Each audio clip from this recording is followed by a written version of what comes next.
ونستعينه ونستغفره ونؤمن به ونتوكل عليه ونعوذ بالله من شرور أنفسنا ومن سيئات أعمالنا من يهده الله فلا مضل له ومن يضلله فلا هادي له ونشهد أن لا إله إلا الله وحده لا شريك له وأشهد أن سيدنا ونبينا وشفيعنا ومولانا محمدا عبده ورسوله أرسله بالحق بشيرا ونذيرا وداعيا إلى الله بإذنه وسراجا منيرا فقد قال الله تعالى في كلامه المجيد وفي فرقانه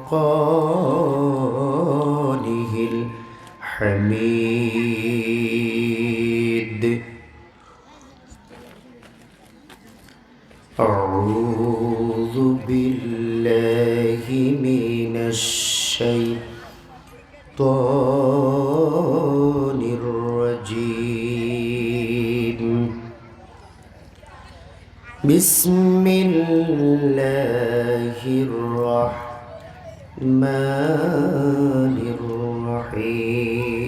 الرحيم ونريد أن نمن على الذين استضعفوا في الأرض ونجعلهم أئمة ونجعلهم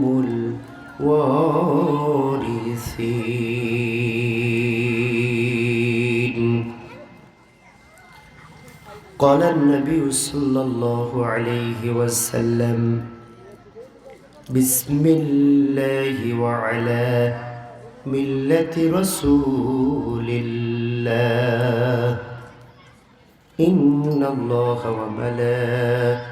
وملائكته يصلون على النبي يا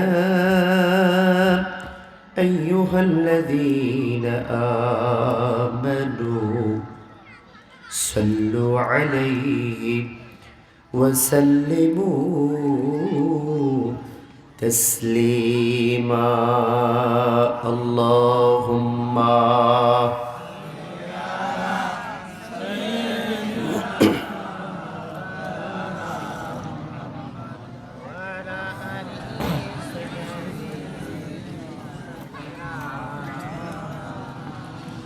সবাই একটু জবান খুলে বলেন আল্লাহুম্মা সাল্লি আলা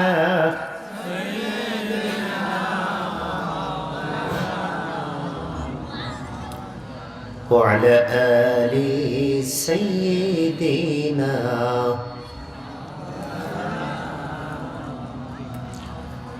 আমাকে শহীদ করে সেই মিছিলে শামিল করে নিও আমাকে শহীদ করে সেই মিছিলে শামিল করে নিও যেই মিছিলের নেতা আমির হামজা খুবাইবে খাব্বাব আল্লাহর কাছে ছিল অতি প্রিয় শামিল করে নিও আমাকে শহীদ করে সেই মিছিলে শামিল করে নিও। আলহামদুলিল্লাহ, বাংলাদেশের ঐতিহ্যবাহী জেলা যশোর, চৌগাছা উপজেলার সঞ্চাডাঙ্গা কাকুরিয়া জামে মসজিদের উন্নয়ন কল্পে আজকের এই ঐতিহাসিক তাফসিরুল কোরআন মাহফিলের সম্মানিত প্রধান মেহমান হযরত মাওলানা আব্দুল লতিফ প্রধান আলোচক হিসেবে আমাদের আজকের এই তাফসিরুল কোরআন মাহফিলে বক্তব্য রেখেছেন অত্র এলাকার মাটি ও মানুষের সংগ্রামী নেতা হযরত মাওলানা গোলাম মুর্শিদ। আমাকে আপনারা রেখেছেন প্রধান বক্তা, আপনাদের শুকরিয়া। দ্বিতীয় আলোচক হিসেবে আমার পূর্বে আলোচনা করেছেন হযরত মাওলানা গিয়াসউদ্দিন সাহেব। আরও আলোচনা করে ধন্য করেছেন হযরত মাওলানা রহিদুল ইসলাম খান। আজকের এই তাফসিরুল কোরআন মাহফিলে সভাপতিত্ব করছেন মোহাম্মদ আয়ুব হোসেন। মাহফিল পরিচালনা করছেন মোহাম্মদ আমির হোসেন। আমন্ত্রিত মেহমান কামাল আহমেদ, মাওলানা আবু বকর সিদ্দিক, মাস্টার মোহাম্মদ শহীদুল ইসলাম, মাস্টার মোহাম্মদ মাইনুদ্দিন সহ আমাকে দাওয়াত করে ধন্য করেছেন আমার অত্যন্ত কাছের এবং আমার প্রিয় ভাই জনাব মোহাম্মদ বাশার ভাই। আমার পর্দার অন্তরালের মা এবং বোনেরা, সকলের প্রতি আমার আন্তরিক সালাম জ্ঞাপন করছি। আসসালামু আলাইকুম ওয়া রাহমাতুল্লাহ। আল্লাহ সুবহানাহু ওয়া তাআলার দরবারে আলোচনার শুরুতে প্রাণ ভরে শুকরিয়া আদায় করে নিচ্ছি যে মহান মালিক আপনাকে, আমাকে, আমাদের সকলকে এই শীতের রজনীতে কোরআনের সামিয়ানার নিচে জান্নাতি পরিবেশে জান্নাতের একটি টুকরায় আসার বসার সুযোগ করে দিয়েছেন। দিল থেকে শুকরিয়া আদায় করছি, আলহামদুলিল্লাহ। রব্বানা লাকাল হামদ হামদান কাসীরান মুবারাকান তাইয়্যিবাতান ফীহি। দরুদ ও নাত বর্ষিত হোক বিশ্ব মানবতার মুক্তির একমাত্র দিশারি সরকারে দু আলম, নবীদের নবী, রাসূলদের রাসূল, নির্যাতিত মানবতার নবী, বঞ্চিত মানবতার নবী জনাবে মুহাম্মাদুর রাসূলুল্লাহ। সকলেই পড়ছি সাল্লাল্লাহু আলাইহি ওয়াসাল্লাম। সুবহানাকা লা ইলমা লানা ইল্লা মা আল্লামতানা ইন্নাকা আনতাল আলিমুল হাকীম। রব্বি ইশরাহ লি সাদরি ওয়া ইয়াসসির লি আমরি ওয়াহলুল উকদাতাম মিন লিসানি ইয়াফকাহু কওলি। আমাদের মহান মালিকের দরবারে দোয়া করে আমি আপনাদেরকে নিয়ে আজকের এই তাফসিরুল কোরআন মাহফিলের শেষ মুহূর্তে আলোচনায় প্রবেশ করতে চাই। আমরা বলছি ইনশাআল্লাহ। আরো জোরে বলেন ইনশাআল্লাহ। সম্মানিত আমার দিনী ভাইরা, আপনারা সকলেই ভালো আছেন? আমিও আপনাদের দোয়ায় ভালো আছি, সুস্থ আছি। প্রায় 450 কিলোমিটার সফর করে আপনাদের এলাকায় এসেছি। আমি দুই দিক থেকে সৌভাগ্যবান। প্রথম নম্বর হচ্ছে আমি মুসাফির, 2 নম্বর হচ্ছে আমার শরীরে আল্লাহ পাক এখনো গুলির দাগ রেখেছেন। 2 দিক থেকে আমি মাজলুম, আমি মুসাফির, এজন্য আমি ধন্য। আর আপনারা ধন্য, কোরআনের সামিয়ানার নিচে বসেছেন, আপনাদের চতুর্দিকে রহমতের ফেরেশতা আপনাদেরকে বেষ্টন করে ধরে আছে। সুবহানাল্লাহ। তাহলে আপনারা, আমরা সকলেই এখন আল্লাহর জিম্মায়। বলেন কার জিম্মায়? আমরা সকলে আল্লাহর জিম্মায়। আমি এই সকল যুবক ভাইদেরকে অনুরোধ করব, আমরা সবাই একটু সামিয়ানার নিচে বসি। যুবকেরা, আমি অনুরোধ করছি, আমি যুবকদের অত্যন্ত ভালোবাসি এবং আমার মাহফিলে সবচেয়ে বেশি যুবকেরা অংশগ্রহণ করে। আমি আমার যুবকদেরকে, প্রাণের টুকরাদেরকে অনুরোধ করব, আসেন, আমি মাত্র 60 মিনিট আপনাদের সামনে কথা বলবো। কয় মিনিট? মাত্র 60টা মিনিট। ধৈর্য হবে ইনশাআল্লাহ। এরপরে যদি আপনারা মনে করেন আলোচনা চলবে, চলতে পারে। যদি মনে করেন যে হুজুর চলবে না, তাহলে দ্রুত মোনাজাত হয়ে যাবে ইনশাআল্লাহ। এই বিষয়টা আপনাদের উপর নির্ভর করবে। আমার দিনী ভাইরা, আমরা শুনতে এসেছি কোরআন। আওয়াজ দিয়ে বলতে হবে, শুনতে এসেছি কি? সবাই বলেন, শুনতে এসেছি কি? এই কোরআন কার বাণী? সবাইকে বলতে হবে, কোরআন কার বাণী? দুনিয়ার কোনো মানুষ এই কিতাব লিখেছে? কে লিখেছে? আল্লাহ পাক। এ জমিন কার? আমরা কার? আমাদেরকে হায়াত দিয়েছেন কে? আজকে এই মাহফিলে বসার সুযোগ দিয়েছেন কে? এই নিঃশ্বাস এখনো জিন্দা রেখেছেন তিনি কে? আল্লাহ সুবহানাহু ওয়া তাআলা। আমাদের এখানে কিচ্ছু নাই, আমাদের বলতে কিচ্ছু নাই। যা কিছু আছে সব কার? আল্লাহ। আমাদের কোনো বরত্ব নাই, আমাদের কোনো অহংকার নাই। এই যে আমি আপনাদের সামনে কথা বলতে পারছি, এই সৌভাগ্য, এই সুযোগ, এই রহমত দিয়েছেন তিনি কে? আল্লাহ। তার রহমত ছাড়া, তার করুণা ছাড়া কথা বলা শোনা সম্ভব নয়, ঠিক না? সম্মানিত ভাইরা আমার, আমি আপনাদের সামনে মহাগ্রন্থ, আসমানি গ্রন্থ কোরআনুল কারীমের সূরাতুল কসাস এর 5 নম্বর আয়াতে কারিমার অংশ তেলাওয়াত করেছি। আল্লাহর নবী, বিশ্ব নবী মুহাম্মদ রাসূলুল্লাহ সাল্লাল্লাহু আলাইহি ওয়াসাল্লামের অগণিত অজস্র মুখনিসৃত বাণী থেকে সুনানে ইবনে মাজাহ এর একটি হাদিসের টুকরা তেলাওয়াত করেছি। এই আয়াত এবং হাদিসকে সামনে নিয়ে বিভিন্ন মুফাসসির ইকরামদের বক্তব্যের নিরিখে, যুগ ও জিজ্ঞাসার আলোকে, বর্তমান প্রেক্ষাপটকে সামনে নিয়ে আপনাদের সামনে আলোচনা করার চেষ্টা করব। আল্লাহ পাক বক্তা এবং শ্রোতা সকলকেই যেন কবুল করে নেয়। আমরা আরেকবার দোয়া করছি, আমিন। আরেকবার বলেন আমিন। সম্মানিত আমার দিনী ভাইয়েরা, আল্লাহ সুবহানাহু ওয়া তাআলা মহাবিশ্বের মহাবিশ্বয় আসমানি গ্রন্থ কোরআনুল কারীমের সূরাতুল কসাস এর 5 নম্বর আয়াতে কারিমার ভিতরে উল্লেখ করেন, দুনিয়ার মানুষ ভালো করে শোনো। ওয়া নুরিদু আন নামুন্না আলাল্লাযীনা ইসতুদঈফু ফিল আরদ ونجعلهم أئمة ونجعلهم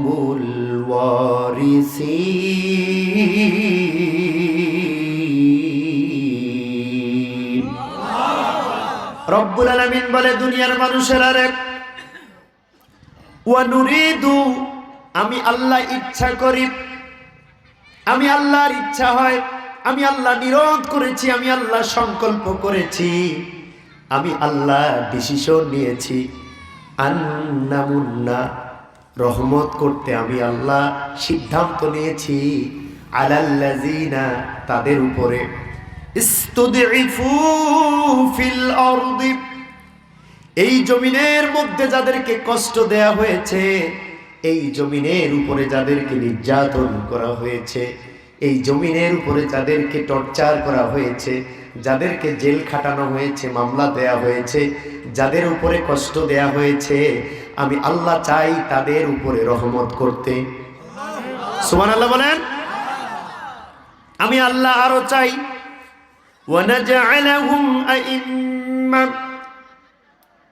আমি আল্লাহ তাদের উপরে রহমত করতে চাই এবং তাদেরকে নেতা বানাতে চাই। ওয়ানাজআলাহুমুল ওয়ারিসিন, এবং দুনিয়ার জমিনে মানুষেরা রে, এই দুনিয়ার জমিনের শাসন ক্ষমতা, এই দুনিয়ার জমিনের রাজত্ব পরিচালনার ক্ষমতা আমি আল্লাহ তাদের হাতে তুলে দিতে চাই, তাদেরকে নেতা বানাতে চাই, তাদেরকে রহম করতে চাই। কাদেরকে? যাদেরকে এতদিন কষ্ট দেয়া হয়েছে, টর্চার করা হয়েছে, যাদের নামে মামলা দেয়া হয়েছে, কষ্টে রাখা হয়েছে, আমি আল্লাহ তাদের উপরে রহমত করতে চাই, নেতা বানাতে চাই। দুনিয়ার শাসন ক্ষমতা এখন আমি আল্লাহ তাদের হাতেই তুলে দিতে চাই। চিৎকার করে বলেন সুবহানাল্লাহ। সূরার নাম সূরা কসাস, আয়াত নাম্বার 5। বুঝে থাকলে বলেন, সূরার নাম সবাইকে বলতে হবে সূরার নাম, আয়াত নম্বর, সবাই বলেন 5। আল্লাহ পাক স্পষ্ট করে আমাদেরকে বলেন, মানুষেরা এই দুনিয়ার জমিনে আমি সিদ্ধান্ত নিয়েছি, আমি আল্লাহ নিয়ত করেছি। কি নিয়ত? যাদেরকে কষ্ট দেয়া হয়েছে তাদের উপরে আমি আল্লাহ রহম করব, তাদেরকে নেতা বানাবো, তাদেরকে এই দুনিয়ার জমিনের শাসন ক্ষমতা তুলে দেব। সুবহানাল্লাহ। বলেন তো এই ঘোষণাটা কার? চিৎকার মেরে বলতে হবে, এই ঘোষণা কার? দুনিয়ার কোনো মানুষের ঘোষণা নয়। ও আমার দিনী ভাইরা, আপনারা এই যে রহমতি সামিয়ানার নিচে কোরআনের মাহফিলে বসে আছেন, আপনাদের কাছে প্রশ্ন রাখতে চাই, এই দুনিয়ার জমিনে এতদিন নির্যাতিত হয়েছে যে দলটি, সেই দলের নাম কি? সবাই বলেন নাই তো? চিৎকার মেরে বলেন, এই দলের নাম কি?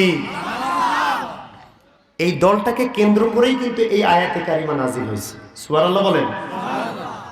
আল্লাহ বলছে, যাদের উপরে নির্যাতন হয়েছে আমি আল্লাহ চাই তাদের উপরে এখন রহমত করতে। সুবহানাল্লাহ। তাদেরকে নেতা বানাতে, আর তাদেরকে দুনিয়ার শাসন ক্ষমতা তুলে দিতে। সুবহানাল্লাহ বলবেন না? কাদেরকে? কাদেরকে? নির্যাতিত যারা মাজলুম, তাদেরকে আল্লাহ এই ঘোষণা, এই সার্টিফিকেট, এই রহমতের ঘোষণা, করুণার ঘোষণা, এই সান্ত্বনার বাণী আল্লাহ পাক শোনায় দিয়েছে। আওয়াজ দিয়ে বলেন সুবহানাল্লাহ। ওয়া মা দিনী ভাইরা একটু মনোযোগ লাগান। 3টা কথা এই কোরআনুল কারীমের আয়াতে রব্বুল আলামিন বলেছেন। 1 নম্বর কথাটা হচ্ছে আমি রহমত করব, 2 নম্বর কথা হচ্ছে আমি নেতা বানাবো, 3 নম্বর কথা হচ্ছে আমি দুনিয়ার শাসন ক্ষমতা তাদের হাতে তুলে দেব। আমরা এখন আল্লাহকে প্রশ্ন করলাম, আল্লাহ এই কাজটা যে আপনি করবেন কাদের উপরে করবেন?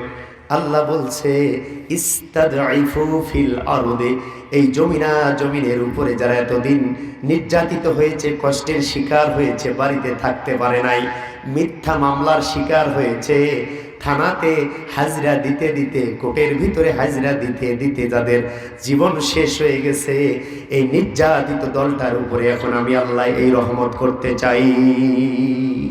চিৎকার মেরে বলেন সুবহানাল্লাহ। ভাইরা আমার, এই দলটা ছাড়া আপনি দ্বিতীয় আরেকটা দল দেখান যে দলটা বেশি নির্যাতিত হয়েছে, পারবেন? রেকর্ড নাই।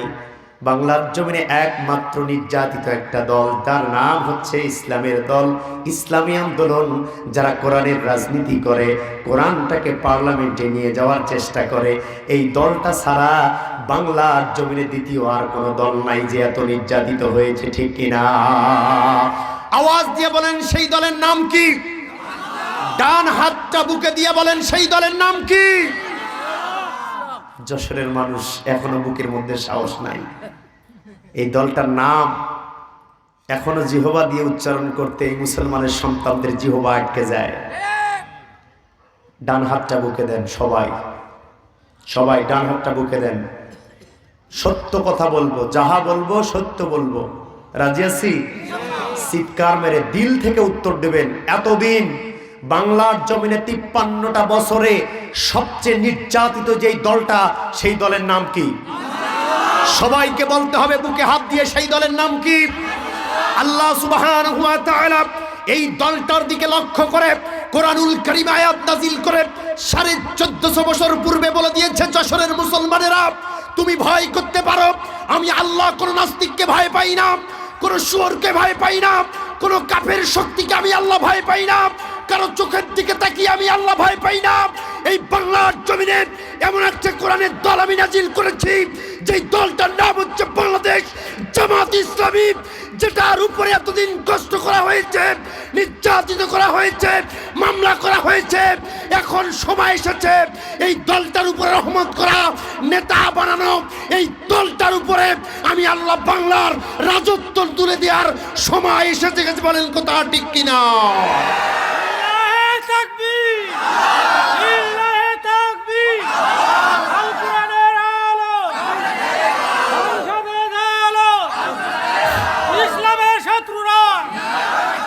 হুশিয়ার সাবধান, ভারতের দালালেরা হুশিয়ার আলহামদুলিল্লাহ বলেন, চিৎকার মেরে বলেন আলহামদুলিল্লাহ। বাংলাদেশে কোনো মায়ের সন্তান, যে বৈধ মায়ের সন্তান, মায়ের দুধ খেয়ে লালিত পালিত হয়েছে, এইরকম কোন মায়ের সন্তান বুকে হাত দিয়ে বলতে পারবে না বাংলাদেশ জামাত ইসলামী ব্যতীত এই 53টা বছরে অন্য কোন দলের উপরে এত শোষণ হয়েছে, এত নিপীড়ন হয়েছে, এত মানুষ শাহাদাত বরণ করেছে, এত মানুষ ফাঁসির কাস্টে ঝুলিয়েছে, এইরকম কোন দল বাংলার জমিনে তৈরি হয় নাই। কোন মায়ের সন্তান বুকে হাত দিয়েও বলতে পারবে না অনলি একমাত্র পার্টি, একমাত্র দল যে কোরআনের রাজ প্রতিষ্ঠা করার জন্য চেষ্টা করছে, আল্লাহর জমিনে আল্লাহর দ্বীন প্রতিষ্ঠা করার আন্দোলন করছে, একটাই মাত্র দল, সেই দলের নাম বাংলাদেশ জামাত ইসলামী। আওয়াজ দিয়ে বলেন কথা ঠিক না বেঠিক? এই দল ছাড়া আর কোন দলের নাম আপনার মুখ থেকে আপনি বের করতে পারবেন না। কারণ এই চ্যালেঞ্জ আল্লাহ পাক কোরআনুল কারিমে দিয়েছে যে যারা ফাঁসির মঞ্চে হাসতে হাসতে গিয়েছে, যারা মৃত্যুকে আলিঙ্গন করে নিয়েছে, যারা হাসতে হাসতে ফাঁসির মঞ্চে কাস্টে উঠে গেছে, তারপর বাতিলের সামনে মাথা নত করে নাই, আওয়ামী লীগের সামনে মাথা নত করে নাই, কোন নাস্তিকের বেটা বেটির আইনের পিছনে নিজের মাথাকে নত করে নাই, ফাঁসির মঞ্চে চলে গেছে, তারপর বাতিলের সামনে একটা সেকেন্ডের জন্য ক্ষমা ভিক্ষা চাই নাই। এইরকম মধ্যে মুজাহিদ একটা মাত্র দলের ভিতরে আছে, সেই দলটার নাম কি? আওয়াজ দিয়ে সবাইকে বলতে হবে আলহামদুলিল্লাহ। হাত নামান। এবার বুঝতে পারছি একটু একটু সাহস আপনাদের হচ্ছে। কি বলেন আমার দিনী ভাইরা? আমার ভাষা, আমার কথা কি বোঝা যায়? উত্তরবঙ্গের মানুষ আমি, কথা বুঝতে কোনো কষ্ট? যদি কষ্ট হয় তাহলে আমি মনে করবো এটা আমার ব্যর্থতা। কথা বোঝা যায়? প্রত্যেকটা কথা বোঝা যায়? মাঝে মধ্যে একটু গরম চা লাগবে আমার দিনী ভাইরা। তাহলে আল্লাহ পাক স্পষ্ট ভাবে আয়াতে কারিমায় বলেছে, এতদিন যাদের উপরে টর্চার করেছে মানুষেরা, আমি আল্লাহ এখন চাই তাদের উপরে রহমত করতে, তাদেরকে নেতা বানাতে, আর এই দুনিয়ার শাসন ক্ষমতা তাদের হাতে তুলে দিতে। এই ঘোষণা মোল্লার না আল্লাহ? সবাইকে দুহাত আসমানের দিকে তুলে বলতে হবে, এই ঘোষণা মোল্লার না আল্লাহর? আল্লাহর ঘোষণা, আল্লাহর আয়াত মেনে নিতে, আল্লাহর ঘোষণা, আল্লাহর ওয়ার্ডার মেনে নিতে আমাদের কারো কোনো মত আছে? আমাদের কারো কোনো এক্সকিউজ আছে? আল্লাহর কসম করে বলি, আল্লাহর কোনো আয়াতের প্রতি কোনো মানুষ যদি এক বিন্দু পরিমাণ সন্দেহ প্রকাশ করে তাহলে তার ইমাম থাকবে না, ঠিক কি না? লা রাইবা ফি, there is no doubt in it. আল্লাহর ছোট্ট থেকে ছোট্ট আয়াতে কারিমার ভিতরে বিন্দু মাত্র কোনো সন্দেহ, কোনো সংশয়, কোনো কনফিউজ, কোনো হেজিটেশন রাখা যাবে? অকপটে, নির্দ্বিধায়, নিঃসংকোচে আল্লাহর প্রত্যেকটা বক্তব্য আমাদেরকে মেনে নিতে হবে মুসলমান, ঠিক কিনা? আমার তিনি ভাইয়েরা, যশোরের মুসলমানেরা ভালো করে শোনেন।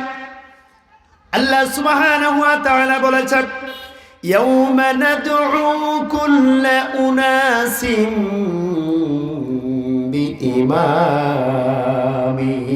আল্লাহু আকবার।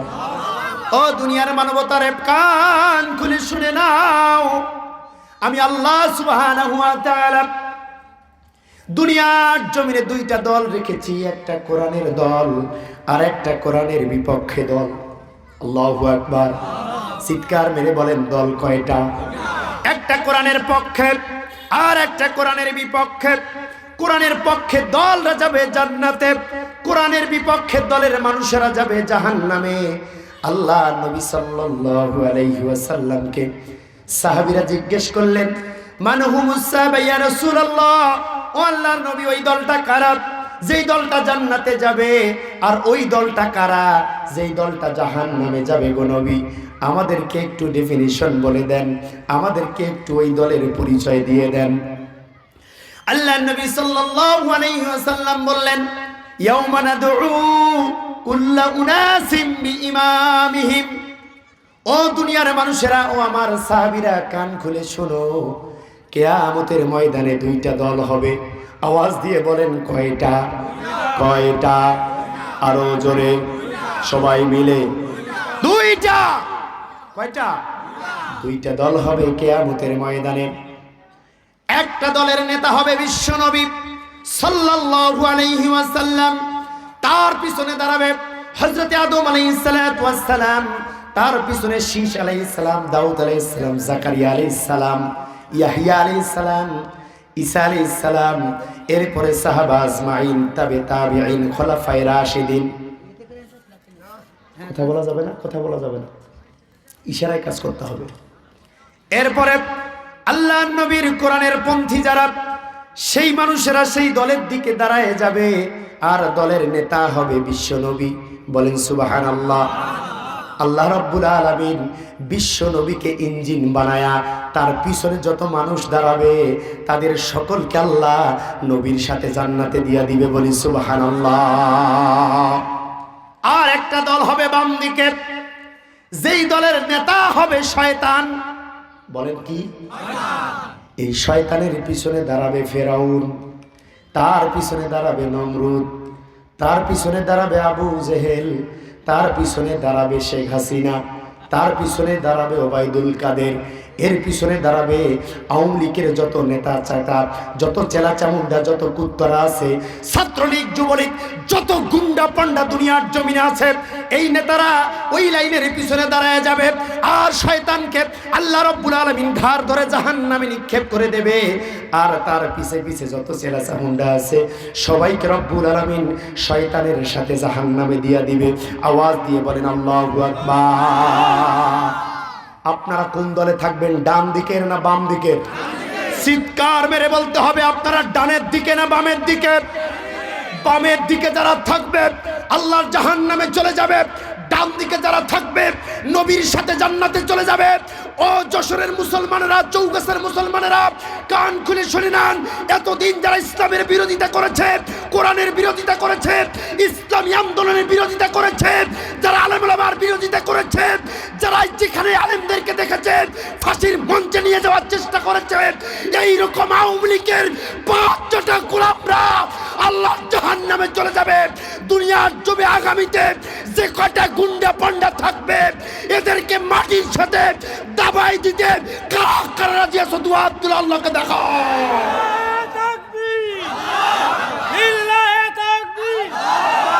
আল কোরআনের আলো, আল হাদিসের আলো, নারায়ে তাকবীর।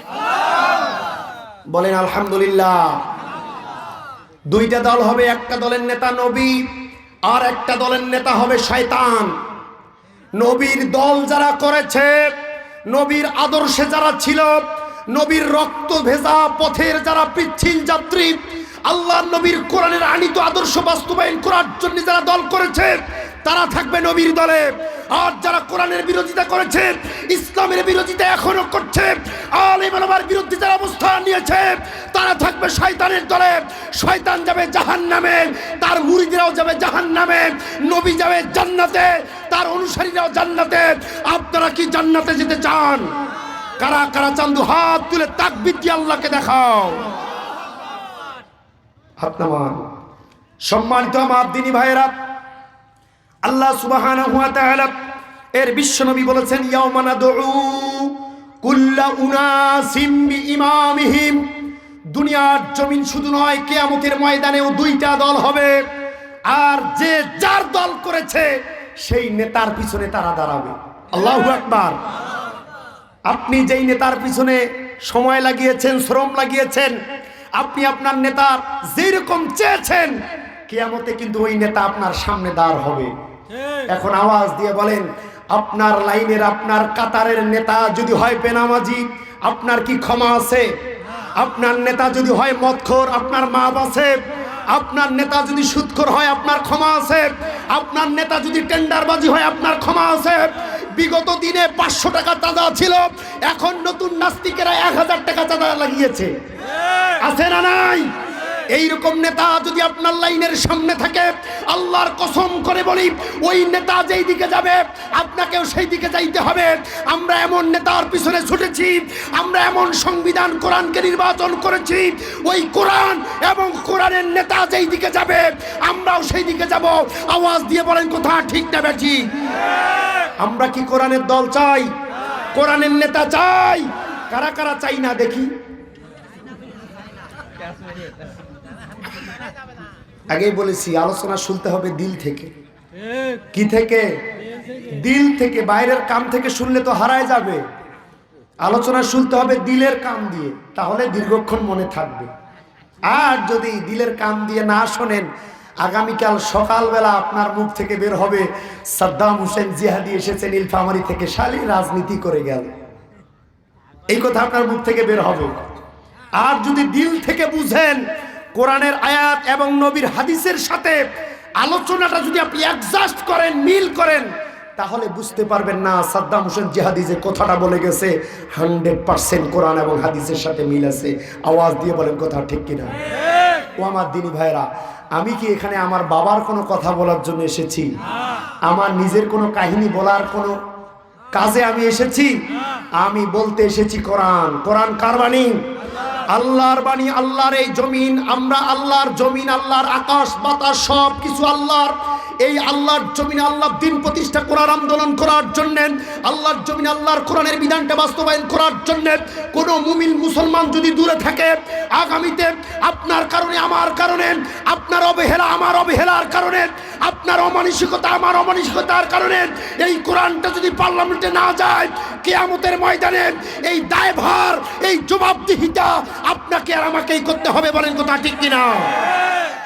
আল্লাহ জিজ্ঞেস করবে, এই চৌগাছার মুসলমান, তোমার হাতে সুযোগ ছিল, সমর্থ ছিল, সব কিছু ছিল, কিন্তু তুমি কোরআনের সাথে মুনাফিকি করেছো। এই কোরআনটা বিজয় করার জন্য তুমি তোমার চেষ্টা দাও নাই, মিছিল দাও নাই, অর্থ দাও নাই, সময় দাও নাই। তোমার ভোটের কারণে আমার এই কোরআনটা পার্লামেন্টে যায় নাই, ঠিক কিনা? সেই দিন আপনি আমি কিন্তু বাঁচতে পারবো না। আল কুরআনু শাফিউল লিসহাবি ইলা ইয়াউমিল কিয়ামাহ। কিয়ামতের ময়দানে কোরআন আল্লাহর পক্ষে এক দলের বিরুদ্ধে মামলা দায়ের করবে। আল্লাহকে বলবে, আল্লাহ আমি কোরআন দুনিয়ার জমিনে ছিলাম, কিন্তু আমার বিধানটা বাস্তবায়ন করার কাজে ওই চৌগাছার মুসলমানেরা এগিয়ে আসে নাই। তারা বাপ দাদার আইন প্রতিষ্ঠা করার পিছনে ছুটেছিল, তারা স্বামীর আইনের পিছনে ছুটেছিল, তারা লেলিনের আইনের পিছনে ছুটেছিল, তারা আওয়ামী লীগের পিছনে ছুটেছিল, শেখ মুজিবের পিছনে ছুটেছিল, তারা মানুষের তৈরি আইনের পিছনে ছুটেছিল। ও আল্লাহ, আমি কোরআনুল কারীম তাদের বিপক্ষে আজকে মামলা দিয়ে দিলাম।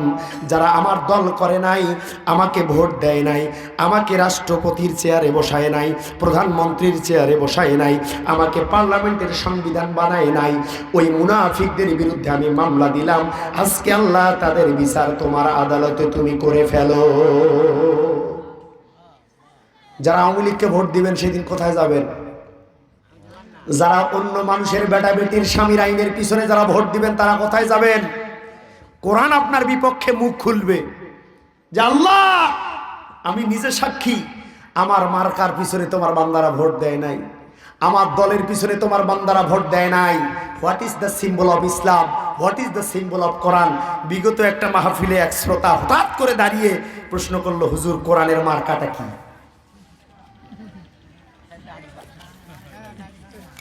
তাকে 100 টাকা পুরস্কার দিলাম যে বাবা সাব্বাস, তুমি এই প্রশ্নটা করেছ, এই জন্য তোমাকে আমি 100 টাকা পুরস্কার দিলাম। সব মুসল্লিরা বলল, হুজুর এই উত্তরটা জানার আমাদের সবার ইচ্ছা। সুবহানাল্লাহ বলেন না? ও চৌগাছার মুসলমানেরা, কান খুলে শুনে নেন। কিয়ামতের ময়দানে আল্লাহ রাব্বুল আলামিনের দরবারে কোরআনুল কারীম নালিশ করবে, বলবে আল্লাহ তোমার জমিনের ভিতরে আমাকে পাঠিয়েছো আমার আইনের বাস্তবায়ন করার জন্য। ও আল্লাহ, কোরআনের পিছনে একটা মার্কা কাজ করেছিল, কোরআনের বিধান বাস্তবায়ন করার জন্য একটা মার্কা তোমার দাঁড়ে দাঁড়ে আহ্বান করেছিল ভোটের জন্য, রায়ের জন্য। ও আল্লাহ, ওই মার্কার পিছনে তোমার বান্দারা যদি ভোট দিত, সাপোর্ট দিত, আমি আল্লাহর কোরআন আজকে পার্লামেন্টে চলে যেতাম। ও আল্লাহ, তারা আমার সাপোর্টিং, আমার সহচর্যে থাকা যেই মার্কাটা ছিল সেই মার্কায় তারা ভোট দেয় নাই, তারা ভোট দিয়েছে নাস্তিকের মার্কায়, তারা ভোট দিয়েছে মানুষের তৈরির মার্কায়। যার জন্য আমি আল্লাহর কোরআন তোমার পার্লামেন্টে যেতে পারি নাই। ওই মানুষেরা যেই মার্কার ভোট দিয়েছে তাদের বিরুদ্ধে আমি আল্লাহ মামলা দায়ের করলাম। তাদের বিচার না করা পর্যন্ত আমি আল্লাহ রাব্বুল আলামিন তোমার আরশের পায়া ছেড়ে দিব না। যেই মার্কার ভোট দিলে, যেই দলের সাপোর্ট করলে, যেই নেতার আনুগত্য করলে আল্লাহর কোরআনের বিধান পার্লামেন্টে চলে যাবে, ওই মার্কাটাই হচ্ছে কোরআনের মার্কা, ওই দলটাই হচ্ছে কোরআনের দল, ওই নেতাটাই হচ্ছে কোরআনের নেতা। আওয়াজ দিয়ে বলেন সুবহানাল্লাহ। আমার দিনী ভাইরা, হযরত ওমর রাদিয়াল্লাহু তাআলা আনহুর কাছে এক লোক এসে বলছে, আমিরুল মুমিনিন, আমাকে এক গ্লাস পানি করে দেন, আমার মেয়ের বাচ্চা হচ্ছে না, আজ 3 রাত থেকে ব্যথা, বাচ্চা হচ্ছে না। আমিরুল মুমিনিন খলিফাতুল মুসলিমিন কোনো উত্তর দিলেন না, বললেন আগামীকাল তুমি আসো। পরের দিন আবার এক গ্লাস পানি নিয়ে বলছে, আমিরুল মুমিনিন, আমার মেয়ের পেটের ব্যথা শুরু হয়ে গেছে, বাচ্চা হবে, আপনি একটু ফুঁকে দেন। এই এক গ্লাস পানি আমার মেয়েকে খাওয়ানোর ফলে ফলে আমার মেয়ের উদরে কোলে যেন আল্লাহ সন্তান দিয়া দেয়। আল্লাহর নবীর সাহাবী হযরত ওমর রাদিয়াল্লাহু তাআলা আনহু ওই লোককে বললেন, না না, এইরকম কোনো ক্ষমতা আমার নাই, এই পানিতে ফু দেওয়ার ক্ষমতা আমার নাই। এই উজ্জ্বল দৃষ্টান্তটা বর্তমান জামানার একজন লেখক সৈয়দ আমির আলী লিখেছেন। সৈয়দ আমির আলী লিখেছেন, ওই হুজুর যখন একজন আলেমের কাছে এসেছে বর্তমান জামানায়, হুজুরকে বলছে, হুজুর পানিতে ফু দেন, বাচ্চা হয় না। বলছে, তুমি নিজেই তোমার পানিতে ফু দাও। বলছে, হুজুর আমার ফুতে কাজ হয় না। কি হয় না? কাজ হয় না হুজুর। এবার বর্তমান জামানার হুজুর বলছে, আবার তুমি ফু দাও, কাজ হয় না। এবার বলছো, আল্লাহর বান্দা, ফেরাউনের নাম 7 বার নিয়ে পানিতে ফু দিবা, 7 বার আবু জেহেলের নাম নিয়ে পানিতে ফু দিবা, 7 বার নমরুদের নাম নিয়ে পানিতে ফু দিবা, 7 বার শেখ হাসিনার নাম নিয়ে পানিতে ফু দিবা। এরপরে এক গ্লাস পানি তোমার মেয়েকে খাওয়াবা। তোমার মেয়ের গর্ভ থেকে যেটা হবে ওটা হবে আওয়ামী লীগের জারজ সন্তান। ভাইরা আমার, এই কথা দিয়ে বর্তমান জামানার আলেম বুঝাতে চেয়েছে, ফেরাউন যে নির্যাতন বাংলার মানুষের সাথে করে নাই, নমরুদ তার জামানার মানুষের সাথে যতটা অপরাধ করে নাই, আবু জেহেল সমসাময়িক জামানায় মানুষের সামনে যতটা অপরাধ করে নাই, বর্তমান বাংলার নতুন ফেরাউন আওয়ামী লীগের সন্তান, আওয়ামী লীগের জননী শেখ হাসিনা নাস্তিক মহিলাটা বাংলার জমিনের মানুষের সামনে তার থেকে কোটি কোটি গুণ বেশি নির্যাতন করেছেন। বর্তমান জামানার আলেম ওই মানুষকে বুঝিয়েছেন, ওই নাস্তিকের নাম নিয়ে তোমার মেয়েকে পানি খাওয়াবা, এই যন্ত্রণায় তোমার মেয়ের পেট থেকে বাচ্চা দ্রুত বের হয়ে যাবে। তোমার মেয়ের পেটের বাচ্চা এই নির্যাতন সহ্য করতে পারবে না। বলেন আল্লাহু আকবার। ভাইরা আমার, কোন মানুষকে জ্বালিয়ে মারে নাই নমরুদ। একজন মানুষ শুধু ইব্রাহিমকে জ্বালানোর চেষ্টা করেছে, কিন্তু জ্বালাতে পারছে? পারে নাই। সেই দিন থেকে নমরুদ জ্বালা